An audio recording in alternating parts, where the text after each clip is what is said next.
అందుకు రాజు కోపం తెచ్చుకుని అత్యాగ్రహము గలవాడై బబులోనులోని జ్ఞానులందరినీ సంహరింపవలనని ఆజ్ఞ ఇచ్చెను. ఇట్టి శాసనము బయలుదేరుట వలన జ్ఞానులు చంపబడవలసి ఉండగా వారు దానియేలును అతని స్నేహితులను చంపజూచిరి. అప్పుడు దానియేలు బబులోనులోని జ్ఞానులను చంపుటకై బయలుదేరిన దేహ సంరక్షకుల అధిపతియగు అరోయాకు దగ్గరకు పోయి జ్ఞానయుక్తముగా మనవి చేసెను. రాజు యొద్ద నుండి ఈ ఆజ్ఞ ఇంత త్వరితముగా వచ్చుట ఏమని దానియేలు రాజు యొక్క అధిపతి అయిన అరోయోకును అడుగగా అరోయోకు ఆ సంగతి దానియేలుకు తెలియజెప్పెను. అప్పుడు దానియేలు రాజు సన్నిధికి పోయి స్వప్నభావములు తెలియజేయుటకై తనకు సమయము దయచేయమని రాజును బతిమాలెను.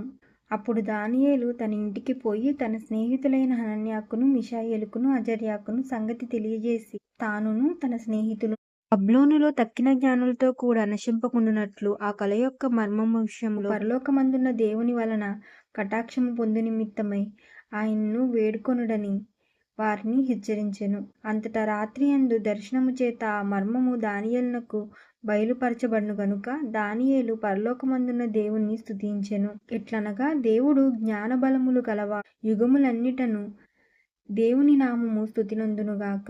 ఆయన కాలమును సమయములను మార్చువాడై ఉండి రాజులను త్రోసివేయుచు నియమించుచు ఉన్నవాడును, వివేకులకు వివేకము జ్ఞానులకు జ్ఞానము అనుగ్రహించువాడై ఉన్నాడు. ఆయన మరుగుమాటలను మర్మములను బయలుపరచును. అంధకారములోని సంగతులు ఆయనకు తెలియను. వెలుగు యొక్క నివాస స్థలము ఆయన యొద్ద ఉన్నది. మా పితరుల దేవా, నీవు వివేకమును బలమును నాకు అనుగ్రహించి ఉన్నావు. మేమడిగిన ఈ సంగతి ఇప్పుడు నాకు తెలియజేసి ఉన్నావు కనుక నేను నిన్ను స్తుతించుచు గణపరచుచున్నాను. ఏలయనగా రాజు యొక్క సంగతి నీవే మాకు తెలియజేసితివని దానియేలు మరలా చెప్పెను.